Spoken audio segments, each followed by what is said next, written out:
students, I'm your teacher for this lecture. Welcome to the MCQ discussion. In this lecture we will discuss the multiple choice question on the topic of evolution. So let's start the discussion. तो सबसे पहले यहाँ पर आपके पास बेटा question number 1 है, which of the following statement about the origin of the life is incorrect. Incorrect statement आपने इसमें बताना है. तो फर्स्ट स्टेटमेंट आपके पास है the universe is almost 20 billion years old. तो that is a correct statement. Big bang theory ने एक्सप्लेन किया था कि यूनिवर्स जो है वो जब ओरिजिनेट हुआ था तो that was originated due to a huge explosion, which is again correct. Present day galaxies are formed by the condensation of the hydrogen and the helium under the gravitational pull, which is again correct. तो इसमें से incorrect जो है वो कोई भी नहीं है, तो ऑप्शन जो बनता है वो हमारे पास बनेगा डी ऑप्शन. सेकेंड क्वेश्चन आता है आइडेंटिफाई द करेक्ट स्टेटमेंट. तो बेटा पहला करेक्ट स्टेटमेंट है कि earth was formed about 4.5 billion years ago, जो बिल्कुल करेक्ट है. Early earth had no atmosphere, that is again correct, क्योंकि अर्ली अर्थ में oxygen was completely absent, ozone was completely absent, so there was no atmosphere. The temperature of the universe came down due to its expansion. तो big bang theory में बताया जाता है कि जब universe का फॉर्मेशन हुआ तो तब से लेके अब तक जो यूनिवर्स है इट्स स्टिल एक्सपेंडिंग. तो एक्सपेंशन की वजह से इसका टेम्परेचर बहुत कम हो गया, which is suitable for the growth of the living organism. तो ये भी करेक्ट है हमारे पास. तो इसमें अगेन जो आपका सही ऑप्शन बनेगा क्वेश्चन नंबर 2 में, that will be the D option, all of the above. Question number 3 आता है experimental evidence for the chemical evolution. Chemical evolution जो था it was actually given by the two scientist Oparin and Haldane. The theory was given by both of them in which they divided the evolution into the two parts beta. One part is called chemical evolution, second part is called biological evolution. So in their chemical evolution they said कि जो first stage आती है वो atomic stage है. atomic आगे जाके combine करके बनाती है हमारे पास molecules, clear. और ये जो molecules हैं ये आगे जाके combine करके बनाते हैं हमारे पास organic compound. लेकिन जो organic compound बनेंगे वो पहले simple बनेंगे, उसके बाद these will be convert into the complex organic compound. So this was the sequence for the chemical evolution. तो जो एक्सपेरिमेंटल एविडेंस था which was actually done in the lab, it was performed by the Miller, which is commonly called यूरेन Miller experiment, in which he took the molecule like methane, ammonia, hydrogen and water vapour, and these molecule converts into the simple organic compound like organic acid and amino acid. So it proved the chemical evolution theory which was given by the Operon and Haldane. So correct answer जो बनेगा बेटा question number 3 में, that will be the A option which include the Miller. Clear? Question number 4 आता है कि Miller synthesized the simple amino acid from one of the following mixture in his experiment. जो amino acid उसने बनाए थे उसके लिए उसने जो स्टार्टिंग मॉलिक्यूल्स लिए थे वो कौन से लिए थे? It was methane, ammonia, hydrogen and water vapour. 4 compound थे बेटा. तो फर्स्ट ऑप्शन में है methane, ammonia, hydrogen and water vapour, that is correct. B option में ऑक्सीजन है जो कि उस एनवायरनमेंट में था ही नहीं, तो बी आपके पास इनकरेक्ट है. सी में अगेन ऑक्सीजन है, डी में अगेन ऑक्सीजन है जो कि बेटा अर्ली एटमॉस्फेयर में था, टोटली एब्सेंट. तो फोर्थ में जो करेक्ट ऑप्शन बनता है that will be the A option.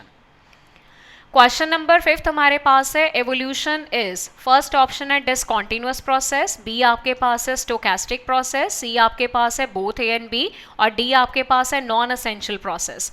तो एवोल्यूशन बेटा डिसकॉन्टिन्यूअस प्रोसेस है, या एवोल्यूशन को बोला जाता है जर्की प्रोसेस. जर्की होता है जिसमें झटके लगते हैं, मतलब sometime it moves in the forward direction, sometime it start moving in the backward direction. तो evolution is not always in the forward direction, it can be in the backward direction also. So it is a kind of the jerky process, तो उसको stochastic भी बोला जाता है. तो correct option जो बनेगा क्वेश्चन नंबर 5 के लिए that will be the C option. Question number 6 है बेटा fitness according to the Darwin refers to what. Darwin के अकॉर्डिंग फिटनेस किसको बोला जाता है? फर्स्ट है रिप्रोडक्टिव फिटनेस, सेकंड है फिजियोलॉजिकल फिटनेस, सी है स्पिरिचुअल फिटनेस और डी आपके पास है नन ऑफ दीज।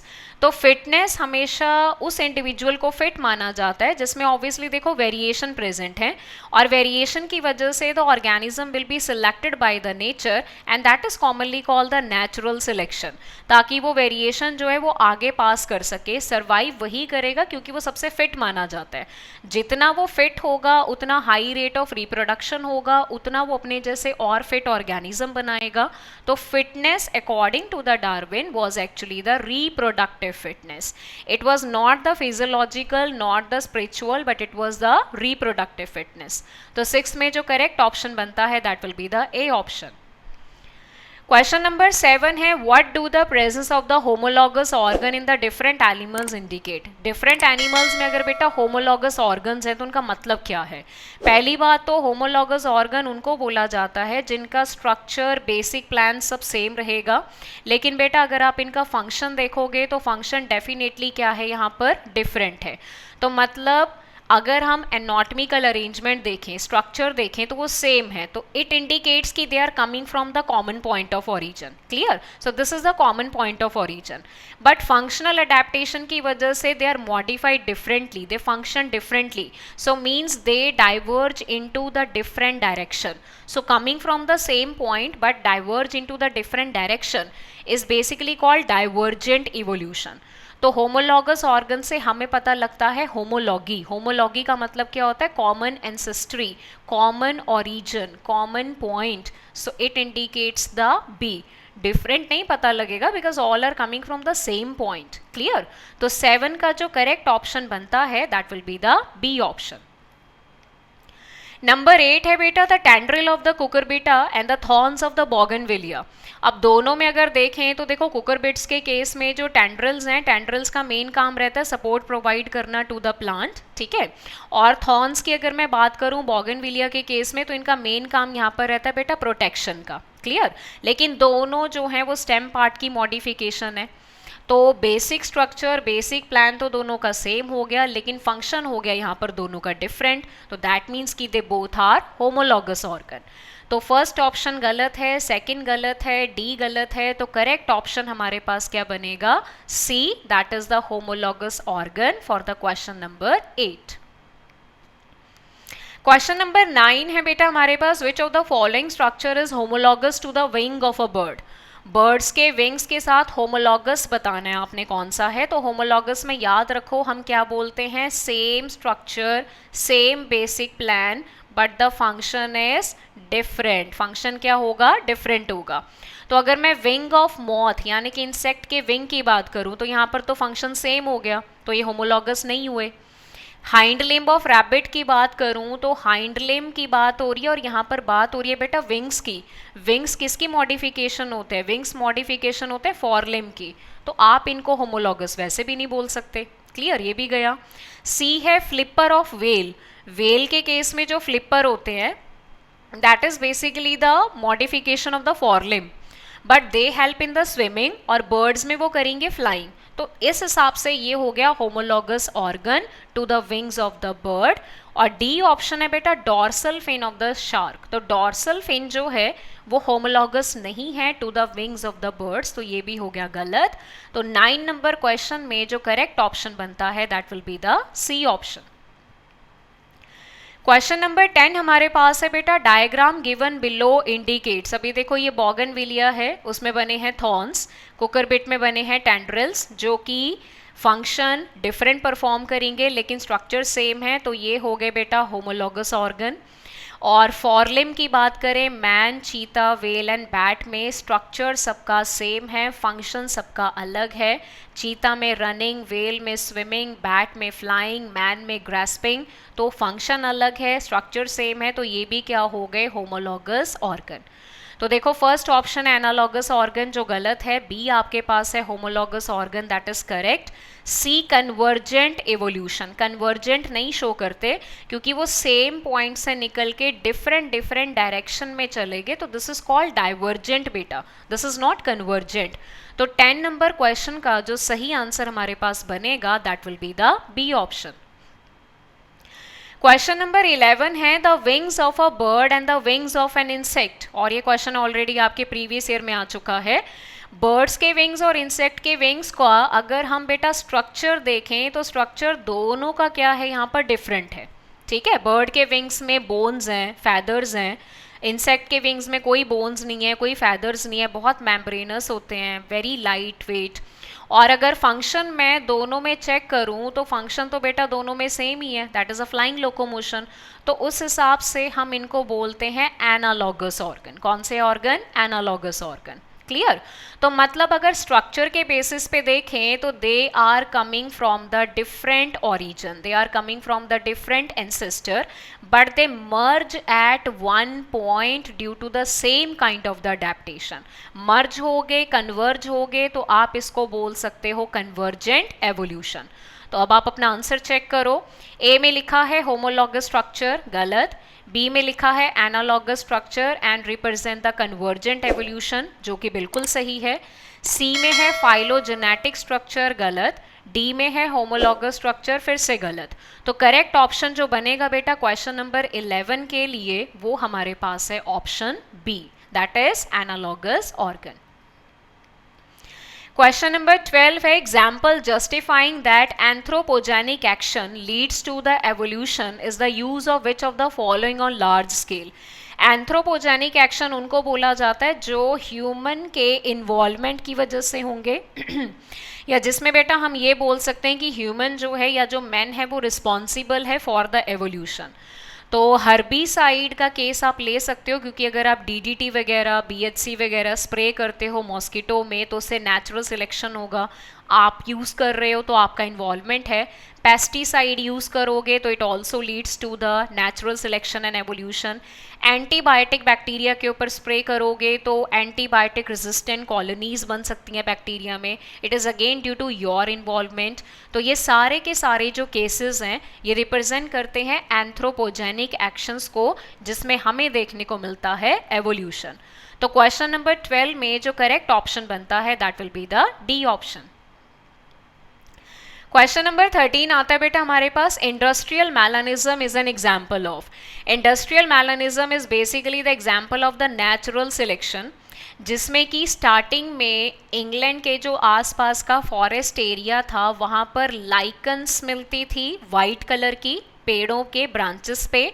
तो बेटा लाइट पेपरेड मॉथ वहाँ पर मिलती थी बहुत ज़्यादा। फिर जैसे पॉल्यूशन बढ़ा तो लाइकन की डेथ हो गई, लाइकन ब्लैक पाउडरी मास में कन्वर्ट हो गया, तो लाइट से हमें देखने को मिल गया डार्क मॉथ वेराइटी। तो this is called natural selection, क्योंकि अगर वो लाइट ही रहेंगे तो बैकग्राउंड डार्क है, उनका कलर लाइट है, तो उनके प्रीडेटरी बर्ड उनको रिकॉग्नाइज कर सकते हैं, तो उनकी पॉपुलेशन तो डिक्लाइन कर जाएगी। तो अपने आप को बचाने के लिए दे start producing dark colour moth. तो dark colour will be more favoured by the nature because obviously lichen की डेथ हो चुकी है और वही सर्वाइव कर सकते हैं उस एनवायरमेंट में। This is called natural selection. तो नियो डार्विनिज्म जो है वो तो बेटा थ्योरी का नाम है, जिसमें industrial melanism as an example लिया जाता है। म्यूटेशन में आप इंडस्ट्रियल मैलानिज्म नहीं रखते हो। Neo Lamarckism is again a theory which do not include the industrial melanism. Industrial melanism किसका एग्जाम्पल है? It is example of the natural selection. तो 13 नंबर क्वेश्चन में जो करेक्ट ऑप्शन बनता है that will be the B option. Question number 14 है industrial melanism as observed in the peppered moth proves that the melanic form of the moth has no selective advantage over the lighter form in the industrial area. ये गलत है, dark moth के पास advantage था। अगर polluted area है तो उसमें dark moth ज़्यादा सर्वाइव कर सकती है as compare to the lighter one. B option है the light form moth has no selective advantage either in the polluted area और in the non polluted area. देखो पॉल्यूटेड में तो नहीं है लेकिन नॉन पॉल्यूटेड में उनके पास बेनिफिट है, क्योंकि बैकग्राउंड लाइट है, उनका कलर लाइट है, तो प्रीडेटरी बर्ड उनको रिकॉग्नाइज नहीं करेंगे। Melanism is a pollution generated feature, clear. तो ये मैलानिज्म में बेसिकली आप लोगों के पास जो पॉल्यूशन जनरेटेड नहीं था, it is a feature which is generated by the natural selection. The true black melanic form arose by the recurring random mutation. ये बिल्कुल क्लियर है आपके पास। सो 14 में जो करेक्ट ऑप्शन बनता है that will be the D option. Question number 15 है the eyes of the octopus and the eyes of the cat show the different pattern of structure. दोनों का स्ट्रक्चर बेटा टोटली डिफरेंट है बट दोनों similar function perform करेंगे, that is the image formation और vision. तो ये किसका एग्जाम्पल है? स्ट्रक्चर अलग है, फंक्शन सेम है, तो इनको बोलते हैं एनालॉगस ऑर्गन। तो देखो ए ऑप्शन कट कर दो, बी कट कर दो क्योंकि उसमें है homologous. These are not homologous, these are analogous. अब सी में है analogous organ that have evolve due to the convergent evolution. Now that is correct. Same function है लेकिन स्ट्रक्चर अलग है, तो based on the structure we can say that कि they are coming from the different point of origin but they merge at one point due to the similar adaptation. So this is called convergent evolution. और D आपके पास गलत है बेटा क्योंकि D में divergent लिखा है। सो 15 में जो करेक्ट ऑप्शन बनेगा that will be the C option. Question number 16 है the process by which the organism with the different evolutionary history evolve similar phenotypic adaptation in response to a common environmental change. Same environmental है तो उस वजह से same type का response वो develop करेंगे, although उनकी जो एवोल्यूशनरी हिस्ट्री है वो डिफरेंट है। ठीक है, तो this is basically not natural selection, this is convergent evolution. अलग अलग पॉइंट से निकल के सेम पॉइंट पे मर्ज कर गए क्योंकि same type of environmental changes है, सेम टाइप ऑफ रिस्पॉन्स वो शो करेंगे। सी जो है नॉन रैंडम एवोल्यूशन गलत है, अडेप्टिव रेडिएशन गलत है बेटा क्योंकि अडेप्टिव रेडिएशन किसको रिप्रेजेंट करता है? It is representing the divergent evolution.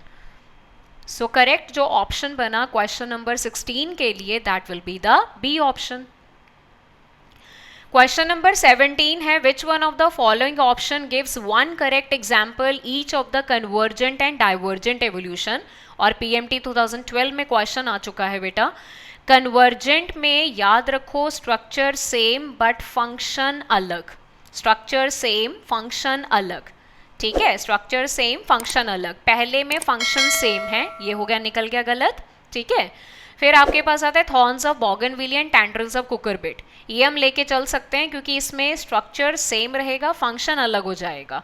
Bones of forelimbs of vertebrate, यहाँ भी आपके पास स्ट्रक्चर जो है वो सेम हो गया। ठीक है, फंक्शन भी ऑलमोस्ट सेम है। Thorns of bougainvillea and tendrils, लेकिन उसके साथ है eyes of octopus and mammals. Clear? तो हमने बताना है कन्वर्जेंट के लिए और एक हमने बताना है यहाँ पर डाइवर्जेंट के लिए। तो बेटा कन्वर्जेंट का मतलब क्या होता है? कन्वर्जेंट का मतलब होता है एनालॉगस ऑर्गन, डाइवर्जेंट का मतलब होता है होमोलॉगस ऑर्गन, यही है ना। तो होमोलॉगस ऑर्गन इनमें से कौन सा हुआ? होमोलॉगस ऑर्गन हमारे पास हो गया यहाँ पर कौन सा वाला हो गया? Bones of the forelimbs and the forelimbs of vertebrates. Vertebrates के जो फॉरलिम की बोन्स हैं जैसे वेल, चीता, बैट, सब में अलग अलग काम कर रहे हैं। विंग्स वाला एग्जाम्पल आप होमोलॉगस में नहीं रख सकते, ये भी कट कर दो। Eyes of octopus and mammals में स्ट्रक्चर अलग है लेकिन फंक्शन सेम है, तो ये तो एनालॉगस हो गया। अब कन्वर्जेंट है, कन्वर्जेंट इज फॉर एनालॉगस, तो फर्स्ट ऑप्शन है eyes of mammals and octopus which is clear. Bougainvillea Cucurbita को हम एनालॉगस नहीं बोलते हैं, होमोलॉगस बोलते हैं। बोन्स ऑफ फोरलिम्स को भी हम क्या बोलते हैं? Homologous. Again this is homologous. तो करेक्ट ऑप्शन कौन सा बना क्वेश्चन नंबर 17 में? A option. क्वेश्चन नंबर 18 है बेटा हमारे पास in the animal the same structure, एक स्ट्रक्चर है लेकिन वो डिफरेंट डायरेक्शन में डेवलप हो गया क्योंकि अडेप्टेशन अलग अलग हो गई। तो निकले वो सेम पॉइंट से क्योंकि सेम स्ट्रक्चर था लेकिन वो स्ट्रक्चर बेटा डिफरेंट तरीके से मॉडिफाइड हो गया according to the different needs. तो मतलब निकल गए, सब फैल गए, तो this is divergent, this is called divergent evolution. एक पॉइंट से निकल के डिफरेंट पॉइंट पे जाना is called divergent. It is not disruptive, not directional, not convergent. Convergent का तो मतलब होता है डिफरेंट एंसेस्टर, यहाँ से सेम एंसेस्टर है। तो क्वेश्चन नंबर 18 में जो करेक्ट ऑप्शन बनता है that will be the B option. Question number 19 है development of the similar adaptive functional structure feature in an unrelated group of organism. Unrelated group of organism organism में first example आप यहाँ पर ले सकते हो, दैट इज ऑस्ट्रेलियन मार्सुपियल। ठीक है, we can take the first example that is Australian marsupial. और सेकंड हम यहाँ पर ले सकते हैं प्लेसेंटल मैमल्स। ये दो एग्जाम्पल्स हम यहाँ पर ले सकते हैं, Australian marsupials and placental mammals. ये दोनों बेटा अनरिलेटेड ग्रुप ऑफ ऑर्गेनिज्म है, अलग अलग जोग्राफिकल एरिया है, बट स्टिल इनमें सिमिलर अडेप्टिव स्ट्रक्चर हमें मिलते हैं। तो किसी ना किसी पॉइंट पे ये जाके मर्ज कर गए, तो this is called convergent evolution और you can say adaptive convergence. Same adaptation के कारण कन्वर्ज कर गए। तो B is the right option for question number 19, क्योंकि बेटा फर्स्ट में अडेप्टिव रेडिएशन है। अडेप्टिव रेडिएशन होता है एक पॉइंट से निकल के डिफरेंट डिफरेंट डायरेक्शन में जाना। डाइवर्जेंट एवोल्यूशन का भी सेम मीनिंग है। तो एग्जैक्ट आंसर कौन सा बनेगा? Adaptive convergence. क्वेश्चन नंबर 20 आता है ऑस्ट्रेलियन मार्सुपियल।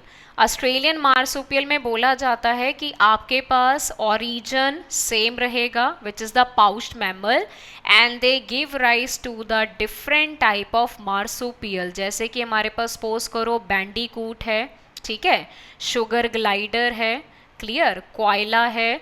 तो ये सारे बेटा दिखने में एक ना लगे, but they all are coming from the same point of origin, that is called Australian marsupial. तो इसको बोला जाता है adaptive radiation. It is divergent evolution, so it is not convergent, it is not analogous radiation या फिर homologous radiation. एना या होमो तो organs में कंसीडर होता है, रेडिएशन में नहीं। रेडिएशन अगर बोला जाएगा तो it is called adaptive radiation. तो 28th का करेक्ट ऑप्शन कौन सा बना? C option.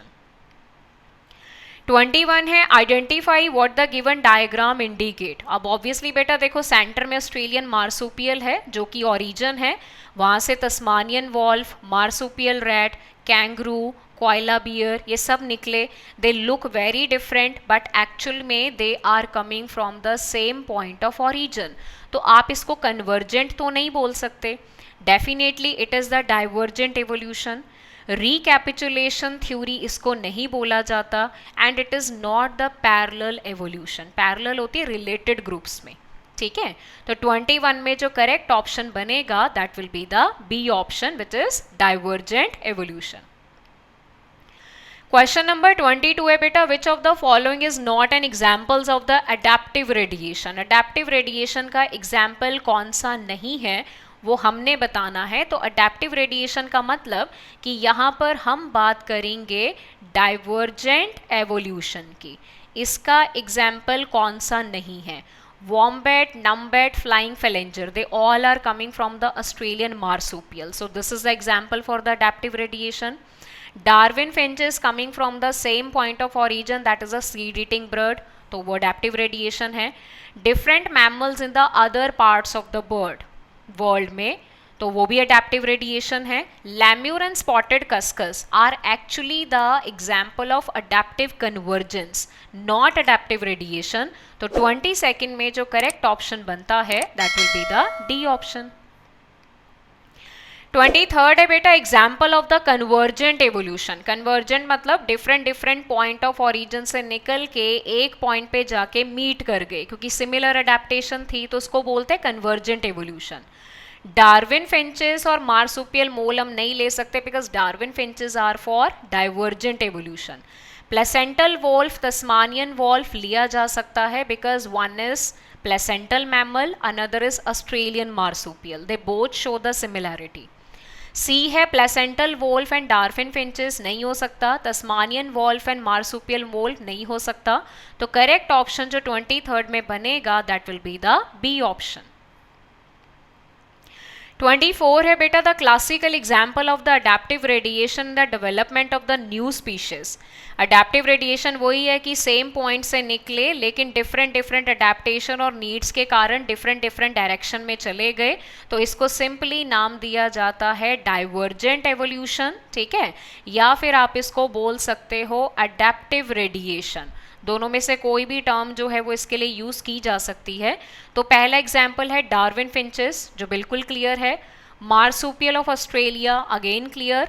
लोकोमोशन इन मैमल, अगेन क्लियर। तो 24 में जो करेक्ट ऑप्शन बनेगा that will be the D option.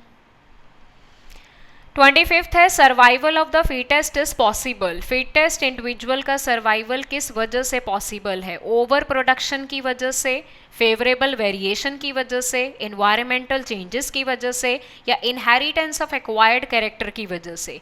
अगर कोई इंडिविजुअल स्ट्रगल करता है और उसमें वेरिएशन आती हैं तो वो सर्वाइव करेगा ज़्यादा लंबा, उसको नेचर सिलेक्ट करेगी और उसको बेटा फिट माना जाएगा। तो it is basically due to the favourable variation. अगर वो वेरिएशन आप में आई, that is why you are able to survive in that condition. You will be selected by the nature and you will reproduce to form more new combination. ठीक है, so that is called the survival of the fittest. तो 25th में जो correct option बनता है that will be the B option. 26 है बेटा, which of the following situation would most likely result in the highest rate of natural selection? Highest rate, पहला है reproduction by asexual method, इसमें natural selection नहीं हो सकता, no variation is there because it is uniparental. Second है लो mutation is in a stable environment. ठीक है, लो mutation की वजह से नेचुरल सिलेक्शन नहीं हो सकता। लिटिल कंपटीशन होगा तो फिर highest rate of natural selection तो हम सोच नहीं सकते। रिप्रोडक्शन बाय सेक्सुअल मेथड, यहाँ पर चांसेस हैं कि आपको high rate of natural selection देखने को मिल सकता है क्योंकि वेरिएशन आती है। तो 26 का जो करेक्ट ऑप्शन बनता है that will be the D option. Next है which of the following are the two key concept of the Darwinian theory of evolution. अब ये बहुत इंपॉर्टेंट पॉइंट है बेटा जो आपको एनसीईआरटी की बुक में मिल जाएगा और ये क्वेश्चन बहुत बार रिपीट भी हो चुका है ऑलरेडी एग्जाम्स में। दो की कॉन्सेप्ट बताने हैं डार्विन की थ्योरी के, तो एक मोस्ट इंपॉर्टेंट है नेचुरल सिलेक्शन और सेकेंड आता है बेटा ब्रांचिंग डिसेंट। तो सबसे पहले है जेनेटिक ड्रिफ्ट एंड म्यूटेशन जो नियो डार्विनिज्म के पॉस्टुलेट थे। अडैप्टिव रेडिएशन एंड होमोलॉगी जो एविडेंस हैं। Mutation and natural selection, mutation term Darwin ने नहीं दिया था। बचा आपके पास D option branching descent, like parent population का डॉटर पॉपुलेशन में स्प्लिट होना वेरिएशन की वजह से। नेचुरल सिलेक्शन और वेरिएशन आने की वजह से उनको नेचर सिलेक्ट करेगी, that is called natural selection. Now these are the two key points of the Darwin theory. तो 27 में जो correct option बनेगा that will be the D option. So question number 28 में Lamarck theory of evolution is also known as, तो इसमें नाम दिया जाता है बेटा theory of use and disuse of an organ. जिस ऑर्गन को जितना ज़्यादा यूज़ किया जाएगा वो आने वाली जनरेशन में उतना ही डेवलप होगा। जिस ऑर्गन का यूज़ कम किया जाएगा या बिल्कुल भी नहीं करेंगे वो ख़त्म हो जाएगा। उसने एग्जाम्पल दिया था अपनी थ्योरी में एविडेंस के तौर पे, that is limbs in case of snake और wings in case of flightless bird. तो that is the another name for the Lamarck theory. तो 28 में जो करेक्ट ऑप्शन बनता है that will be the A option. Theory of genetic character इसको नहीं बोला जाता, थ्योरी ऑफ स्पॉन्टेनियस कैरेक्टर भी नहीं बोला जाता, थ्योरी ऑफ इम्पोज कैरेक्टर भी नहीं बोला जाता। It is a theory of use and disuse of an organ. और एक और नाम है जो इस थ्योरी में दिया जा सकता है, that is a theory of inheritance of acquired character. 29 है what was the Lamarck explanation for the long neck giraffe.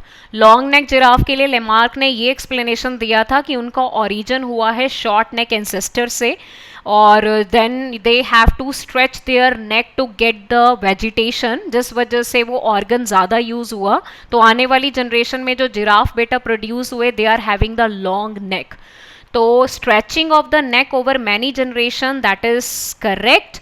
Short neck suddenly change into the long one वो नहीं बोला था लेमार्क ने। नेचुरल सिलेक्शन लेमार्क ने use नहीं किया था। Mutation term was not given by Lamarck. तो 29 का जो करेक्ट ऑप्शन बनता है that is the A option. 38 में बोला है what does the term saltation imply. Saltation बेटा it was given by the mutational theory and that theory was given by the scientist Hugo de Vries. तो उसने जो mutational theory दिया था उसमें उसने टर्म इंट्रोड्यूस किया था सॉल्टेशन। सॉल्टेशन का मतलब होता है single step large mutation which actually leads to evolution. तो फर्स्ट है excess of the species at a given area, wrong. Reduced number of the species due to the saline environment, गलत. occurrence of variation gradually step by step, not. it is a single step large mutation. suddenly mutation हुआ, किसी भी generation में express हुआ और हमारे पास एक नया combination बना which actually leads to speciation or evolution. तो 38 में जो correct option बनता है that will be the D option. 31st है genetic equilibrium refers to a phenomena that the traits remain constant in a population. Clear? This is wrong. The total gene remain constant in a population. This is called genetic equilibrium. कि एक population में जितने भी individuals हैं उनमें जो total number of genes हैं they make the gene pool. तो gene pool constant रहना चाहिए. There should not be any change. That is called genetic equilibrium. तो वेरी नहीं करना चाहिए, वेरी करेगा तो फिर तो इक्विलिब्रियम आप अटेन कर नहीं सकते. तो 31st में जो करेक्ट ऑप्शन बनता है that will be the B option. 32 है बेटा हार्डी वेनबर्ग प्रिंसिपल. अब हार्डी और वेनबर्ग ने जो अपना प्रिंसिपल दिया था उसमें उन्होंने अज्यूम करी थी एक हाइपोथेटिकल पॉपुलेशन जिसमें वो मान के चलते हैं कि जीन फ्रीक्वेंसी जो है वो चेंज नहीं होती है, it remain constant, so there is no variation. तो उसके लिए जो मैथमेटिकल एक्सप्रेशन उन्होंने दिया था that was P square plus 2pq plus q square is equal to 1. तो p स्क्वायर जो है वो रिप्रेजेंट करता है होमोजाइगस डोमिनेंट को, 2pq जो है वो रिप्रेजेंट करता है हेट्रोजाइगस डोमिनेंट को, और q स्क्वायर जो है वो रिप्रेजेंट करता है होमोजाइगस रिसेसिव को. तो इनका जो सम टोटल है it is equal to 1. That means the frequency remains to be constant. This is called Hardy Weinberg equilibrium. तो उस हिसाब से बेटा जो करेक्ट ऑप्शन बनेगा 32 में that will be the D option. 33 हमारे पास है identify the phenomena in which a new set of population is formed from the set of existing population due to the random excessive change in the allele frequency. आपके पास set of existing population है, उसमें से आपने एक new population बना ली जिसका obviously frequency जो है वो बेटा चेंज हो चुका है. तो उसमें हमारे पास उसको नाम दिया जाता है यहाँ पर फाउंडर इफेक्ट का. तो 33rd में जो करेक्ट बनेगा that will be the founder effect.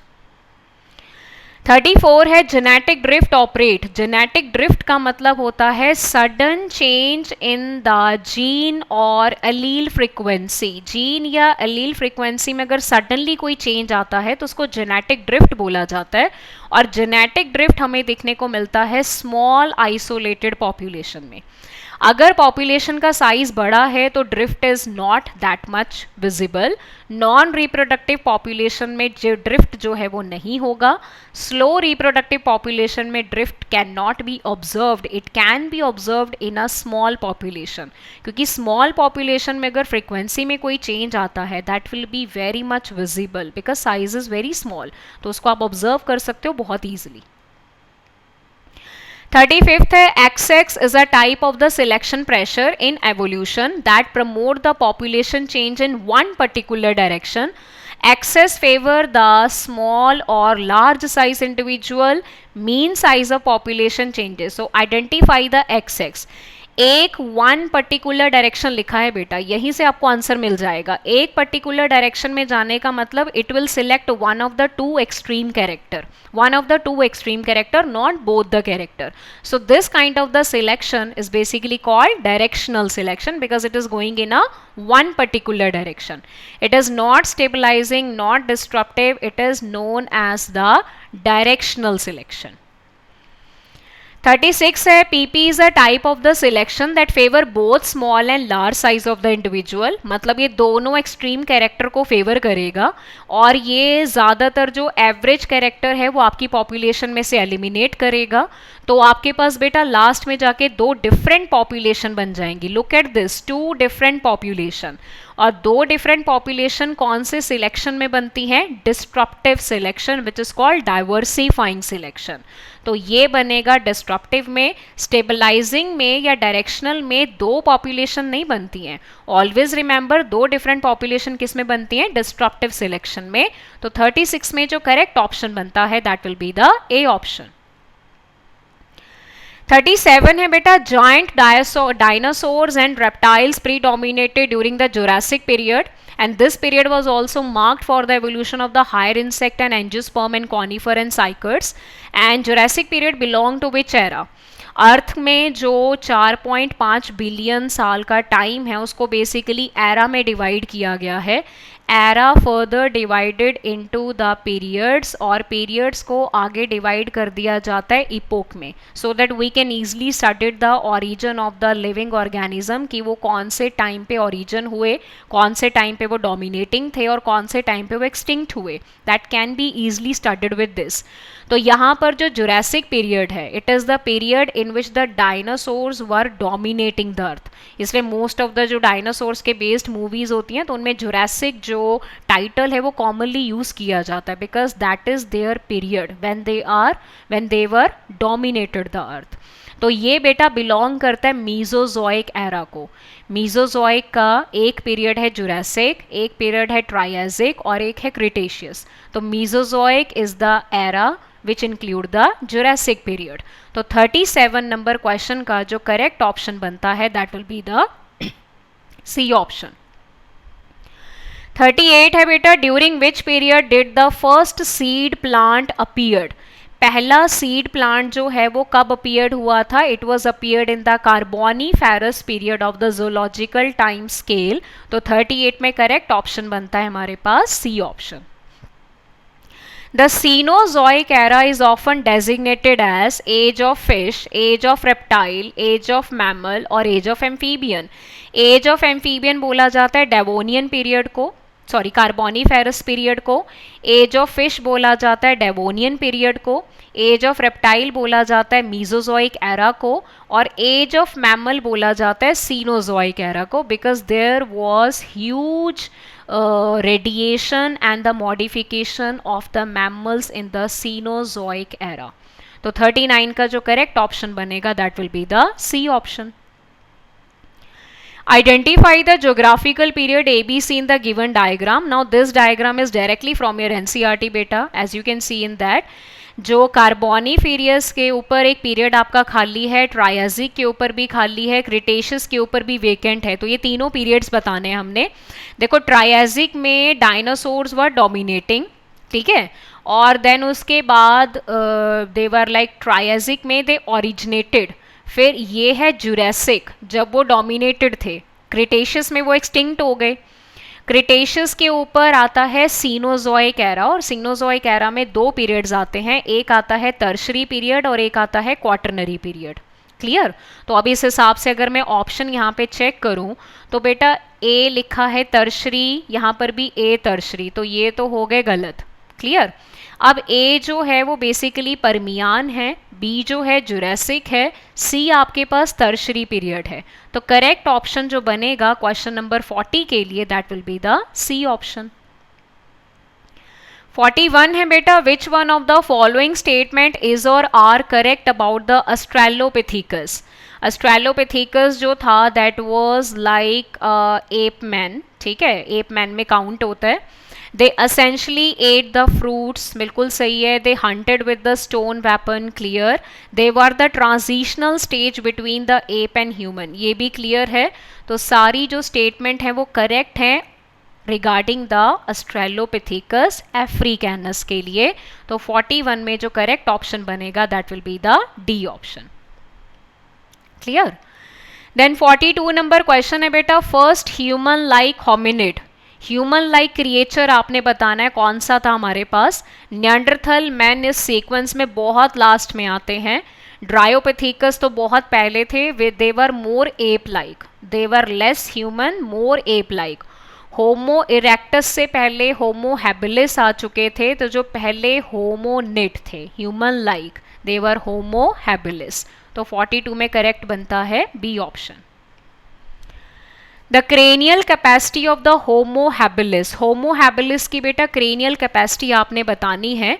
तो क्रेनियल कैपेसिटी जो होमो हैबिलिस की ली जाती है that is approximately from 650 to 800 cc. It vary from 650 to 800 cc for the Homo habilis. Clear? तो ये हम लोगों के पास अगर हम नेक्स्ट क्वेश्चन पे जाते हैं ज़रा एक बारी। इस क्वेश्चन में बेटा सबसे पहले तो अगर मैं क्रेनियल कैपेसिटी की बात करूं तो सीक्वेंस एक बारी ज़रूर चेक कर लेते हैं ताकि कोई कंफ्यूजन ना हो।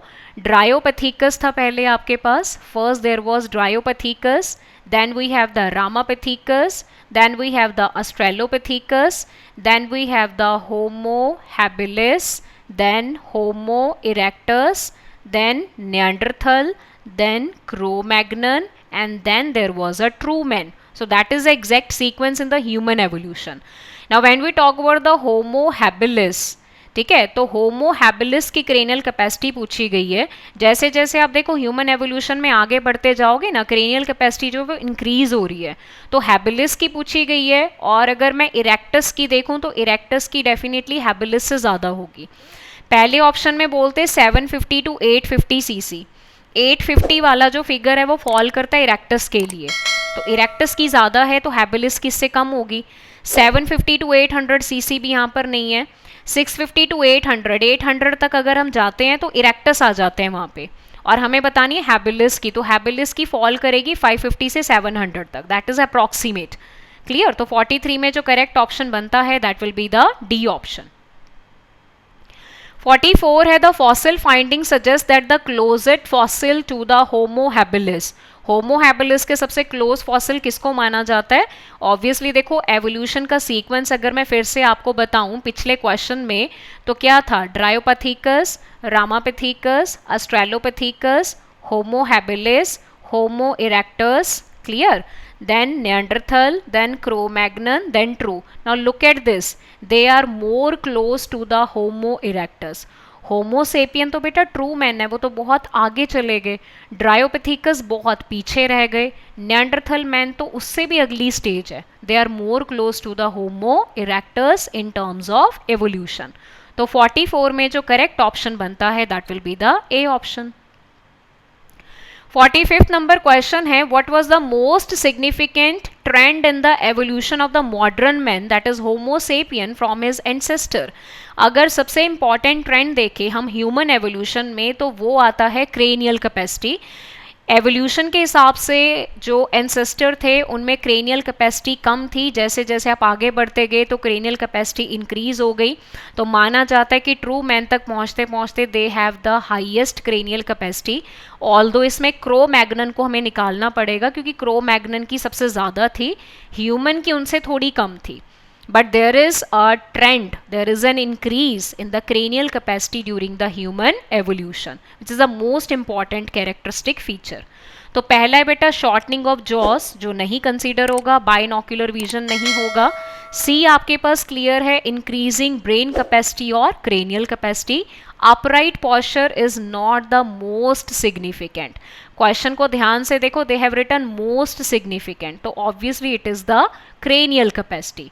तो 45th में जो करेक्ट ऑप्शन बनेगा that will be the C option, that is a increasing brain capacity. Clear. So this include all the previous year questions as well as the other practice question on the topic of evolution. So that's all for this lecture. Hope you are enjoying the benefits of our courses. Thank you and bye bye.